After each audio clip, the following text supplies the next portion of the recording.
Sir, చట్టానికి రాత్రి పగలు, ఆ సమయం ఈ సమయంతో ఏంటి సంబంధం?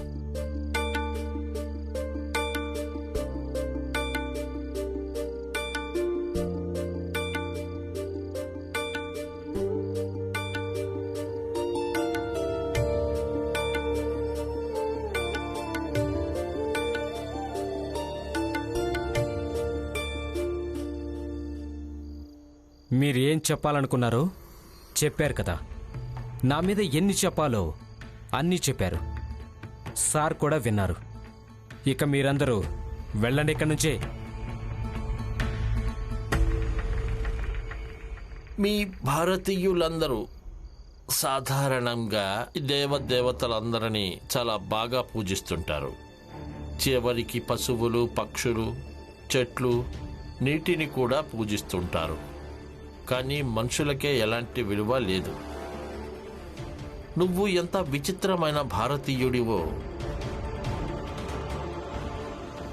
ఎనీవే, ఆ ladies please come and have a seat. మీరందరూ వచ్చి ఇక్కడ కూర్చోండి.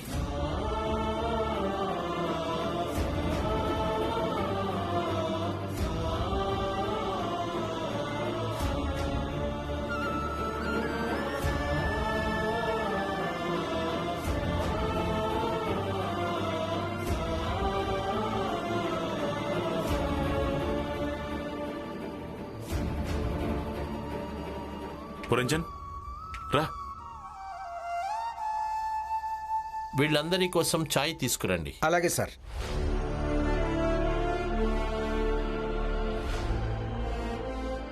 నువ్వు నా లెటర్ హెడ్ తీసుకునిరా. ఇంతకీ నీ పేరేమిటి? భీమ్రావ్ అంబేద్కర్. భీమ్రావ్ అంబేద్కర్.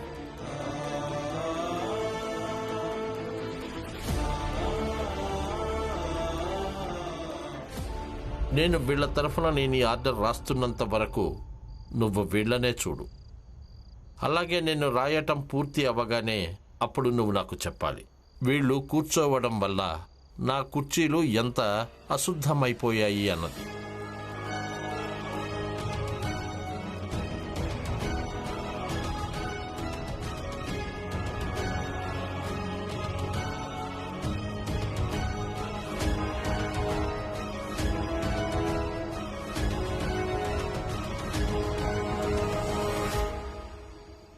రేపు వీళ్ళని వీళ్ళ పాత ఇంటికి షిఫ్ట్ చేయించాలి.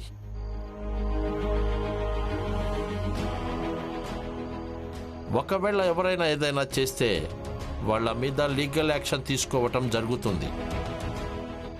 అలాగే వాళ్లకు చెప్పండి, వీళ్ళు రెంట్ ఇస్తున్నారు అంటే వీళ్లను జాతి అలాగే ధర్మం పేరుతో గెంటేయటానికి వీల్లేదు అని చెప్పండి. And that's my final order. చాయ్ తాగండి.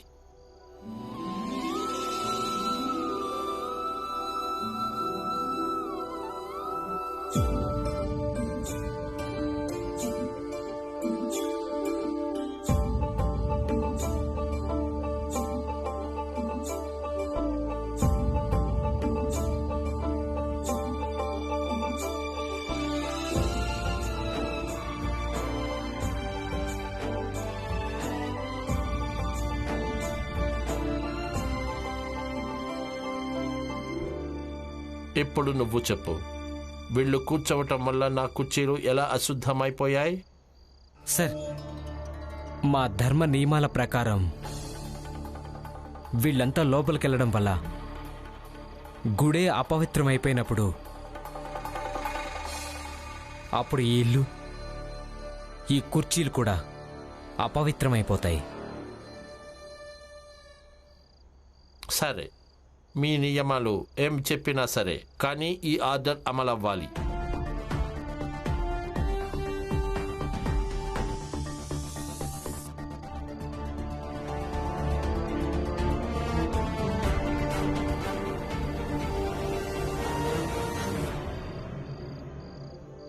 ఈరోజు మనందరం గవర్నర్ గారింట్లో ఆయన పక్కన కూర్చుని ఛాయ్ తాగాం.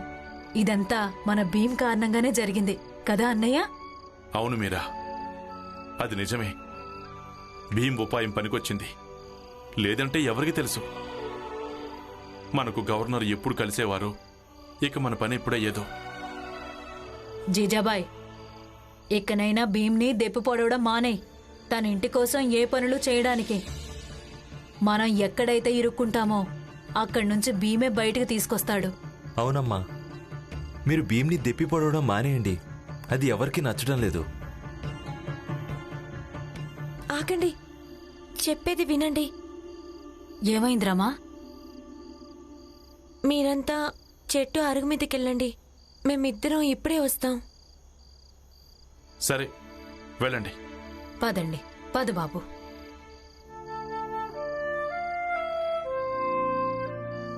రమా, ఏంటిది? మీ విజ్ఞాన శాస్త్రం ఏం పనికిరాదు. మధ్యలో విజ్ఞాన శాస్త్రం ఎక్కడి నుంచి వచ్చింది? అయినా అది మీరు నన్ను షికార్కి తీసుకెళ్లరుగా. పెళ్ళై 3 ఏళ్లయింది. 30 సార్లు చెప్పాను నన్ను సముద్ర తీరానికి తీసుకెళ్ళండి అని. కానీ మీరు ప్రతిసారి ఏదో ఒక వంక చెప్తూనే ఉంటారు. అందుకే ఈరోజు మందు పేరుతోనైనా సముద్రం కాకపోయినా రోడ్డు పక్కనే షికారు చేద్దామని. ఒకవేళ మీరు అలసిపోయి ఉంటే వదిలేయండి.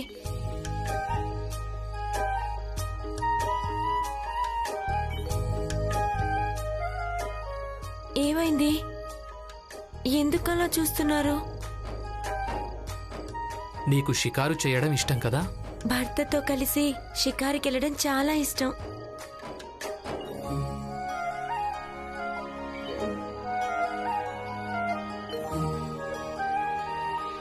పదండి.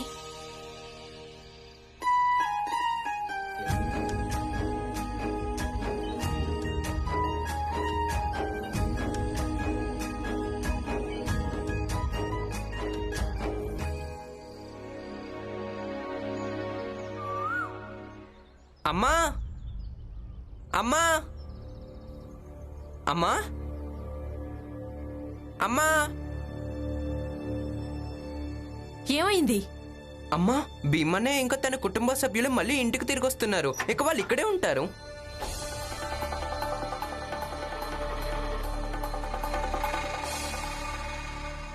చూద్దాం, పదండి.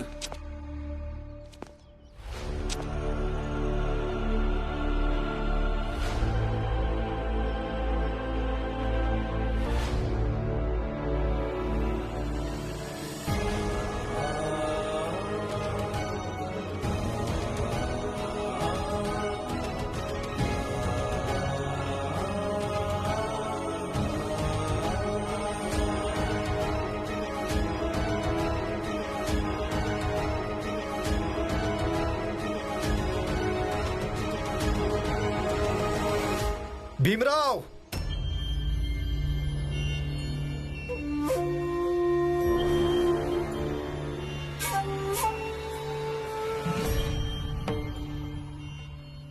నీకెంత ధైర్యం ఉండాలి? నా ముందే సామాను తీసుకొని వస్తావా? ఏంటిదంతా? ఇది మా ఇల్లని తెలుసు కదా. వీళ్ళని ఇక్కడి నుంచి నేను గెంటేశాను. మరి మళ్ళీ వీళ్ళంతా ఎలా తిరిగొచ్చారు? చూడండి, గవర్నర్ గారి ఆదేశానుసారం వీళ్ళు ఏ ఇంట్లో ఉంటున్నారో అక్కడే ఉంటారు. అలాగే వీళ్ళని ఎవరైనా గెంటేయడానికి ప్రయత్నం చేస్తే వాళ్ళ మీద చట్ట ప్రకారం విచారణ చేపట్టడం జరుగుతుంది. ఇప్పటి వరకు మీరు వీళ్ళ దగ్గర అద్దె తీసుకుంటున్నారు. ఇక ముందు కూడా తీసుకుంటూ ఉండండి. కానీ వీళ్ళను జాతి మతం పేరుతో వెళ్ళగొట్టడానికి వీల్లేదు.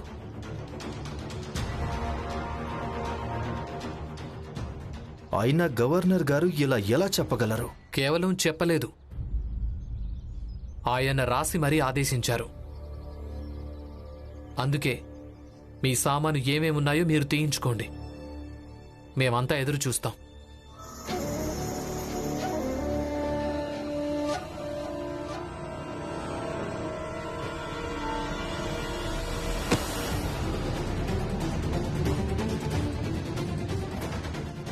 వదలండి, చెప్పేది మీకే, వదలండి. చూడండి, మీరు ఇలా చేయడానికి వీల్లేదు. లేదంటే మేము మిమ్మల్ని స్టేషన్ తీసుకెళ్లాల్సి ఉంటుంది. వద్దొద్దు, అంత పని చేయకండి.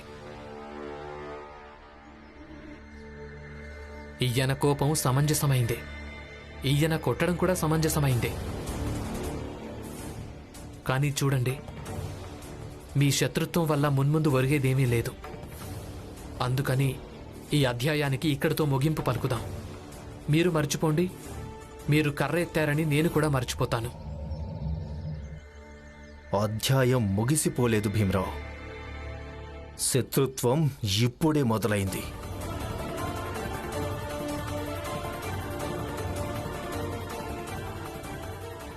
చూడు, ఇక ముందు నీ విషయంలో ఏమేం జరుగుతాయో. ప్రస్తుతం మీరు మీ సామాన్లు అందులోంచి తీయించండి. ఆగండి.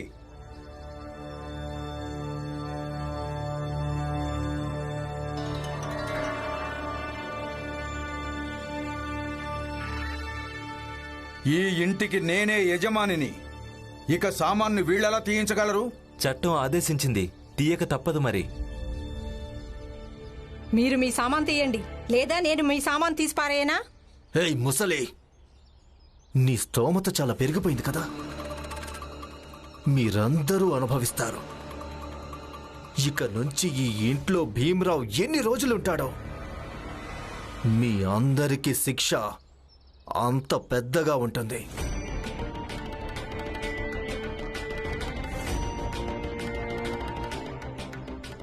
తప్పుకో.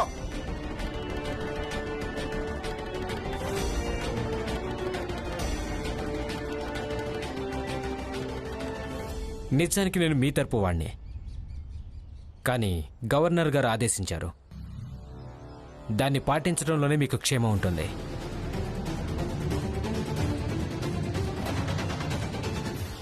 సామాన్ మొత్తం తీసేయండి.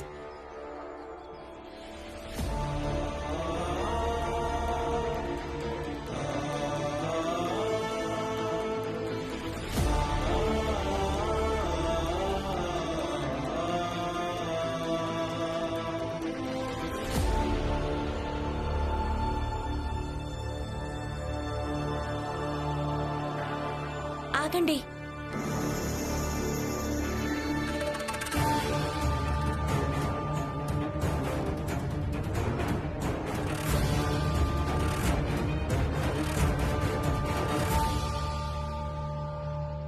మీతో ఒక విషయం చెప్పాలి. ఈరోజు నువ్వు కూడా మాట్లాడు. మీరు చెప్పినప్పటి నుంచి ఒకటే ఆలోచించాను. ఫలితం ఏంటంటే భార్యలందరి జాతి ఒకటే ఉంటుంది. భార్య చిన్న జాతి కాదు, పెద్దది కాదు.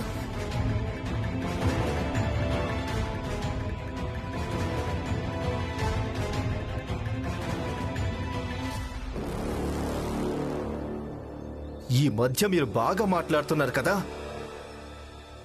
మీ అందరినీ ఒక ఆట ఆడించలేదో.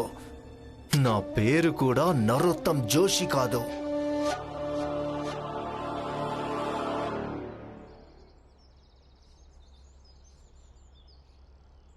భీమ్, గవర్నర్ గారు ఎలాంటివారు? ఆయన స్వయంగా మిమ్మల్ని కలిశాడా? చెప్పు. అవునమ్మా, స్వయంగా ఆయనే మమ్మల్ని కలిశారు. నన్ను కూడా ఒకసారి పరిచయం చేయవా? ఆయన ఎలాంటి వ్యక్తో నేను కూడా ఒకసారి చూడాలనుకుంటున్నాను. జీవితంలో మొదటిసారి ఒక గొప్ప వ్యక్తి మనందరి తరపున నిలబడ్డాడు. ఆయన మనిషి కాదు, దేవుడు. కాదమ్మా, ఆయన్ని దేవుణ్ణి చేయకండి. మంచి సమాజం కోసం దేవుళ్ళు కాదు, మంచి మనుషులు మాత్రమే అవసరం.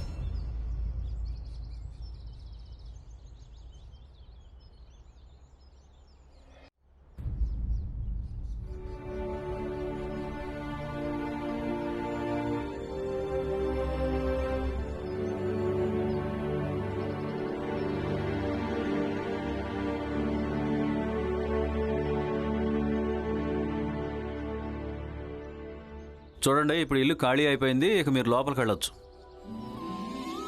ధన్యవాదాలు సార్.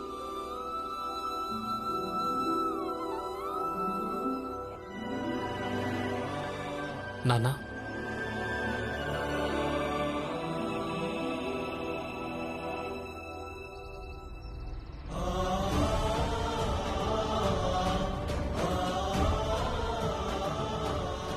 మీ చిన్న జాతి వాళ్ళు ఇక్కడ ఎంతమంది ఉంటున్నారో వాళ్ళు పొద్దున కల్లా ఈ ఇళ్ళు ఖాళీ చేయాల్సి ఉంటుంది. అంటరానితనం ఆధారంతో మీరు మమ్మల్ని ఇక్కడ నుంచి వెళ్ళగొట్టడానికి ఎందుకు వచ్చారు? ఎందుకంటే నువ్వు నా కళ్ళలోకి కళ్ళు పెట్టి నాకే ఎదురు తిరిగి మాట్లాడే ధైర్యం చేశావు. ఒకవేళ మీరంతా ఇక్కడ ఉండాలి అనుకుంటే భీమ్రావ్ అలాగే తన కుటుంబాన్ని ఇక్కడి నుంచి గెంటేయండి.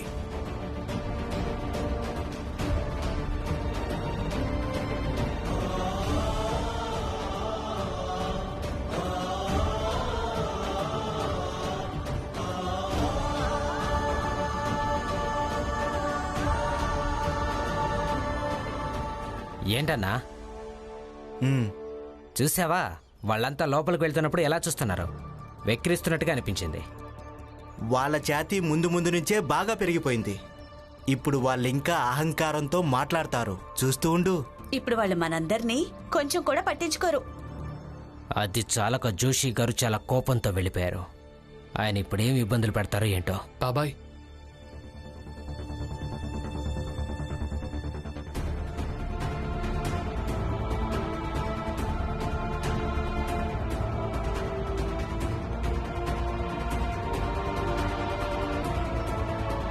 కోపం వచ్చినా కూడా వాళ్ళు ఏం చేయగలరు చెప్పండి? ఒకవేళ కోపం సమంజసమైంది కాకుంటే అది పనికి మాలిన పంతంలా మారిపోతుంది. మీ దృష్టిలో నేను ఒకప్పుడు ఎలా ఉండేవాణ్ణో ఇప్పుడు కూడా అలాగే ఉన్నాను.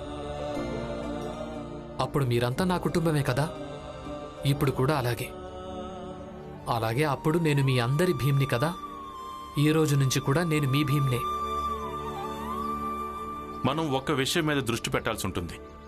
అదేంటంటే, ఒకవేళ మనం కలిసి ఉండకుంటే ఏ జోష్ అయినా వచ్చి మనల్ని మన ఇళ్లలోంచి వెళ్ళగొట్టగలడు. పేదవాళ్ళు ఇంకా బలహీనులకు అన్నిటికంటే పెద్ద బలం ఏంటంటే వాళ్ళ ఐకమత్యం. ఈ ఒక్క విషయం మీరందరూ ఎప్పుడూ గుర్తుపెట్టుకోండి. అలాగే ఈరోజు మా కుటుంబానికి మీ అందరితో అవసరం పడినప్పుడు మీరంతా విడిపోయారు. నేనేం ఆరోపణ చేయడం లేదు, కానీ చెప్తున్నాను. అది ఎందుకు చెప్తున్నానంటే, ఒకవేళ రేపు మాకు ఏదైనా జరిగితే మీరంతా మాకు తోడుండండి. అప్పుడే మనం జోషి ఇంకా ఆయన లాంటి వాళ్ళు సృష్టించిన సమస్యలను ఎదుర్కోగలుగుతాం. ఇప్పుడు వీళ్ళంతా గవర్నర్ గారిని కలిసి వచ్చారు.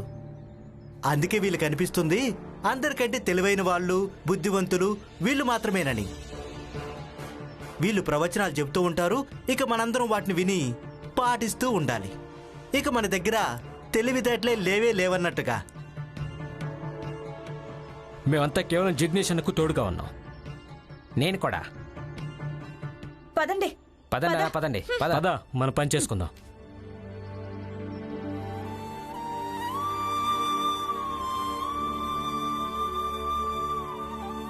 రామ్జీ గారు, ఇక్కడ మీ మాటల్ని ఎవ్వరు అర్థం చేసుకున్నా చేసుకోకపోయినా కానీ నేను మీరు చెప్పింది బాగా అర్థం చేసుకోగలను. అలాగే నేను అర్థం చేసుకోవడానికి ప్రయత్నిస్తాను. అవును రామ్జీ అన్న, మేమంతా కూడా మీకు తోడున్నాం.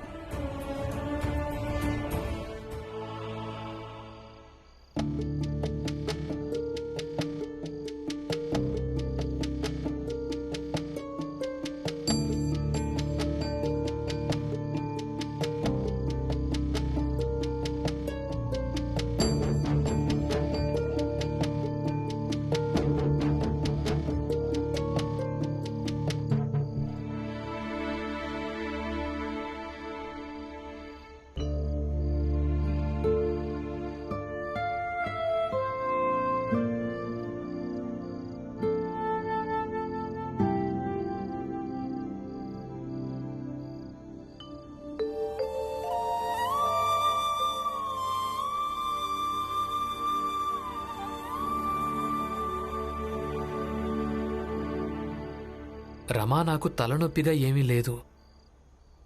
నువ్వు వెళ్ళి పడుకోవచ్చు కదా. ఇలా మర్దన చేయడం వల్ల మీకు త్వరగా నిద్ర పడుతుంది కదా. మీరు చాలా ఆందోళన పడుతున్నారు. కాలేజ్లో చదువు, ఆ నరోత్తమ్ జోషితో గొడవ, మళ్ళీ ఇంటికి తిరిగి రావాలన్న పట్టుదల.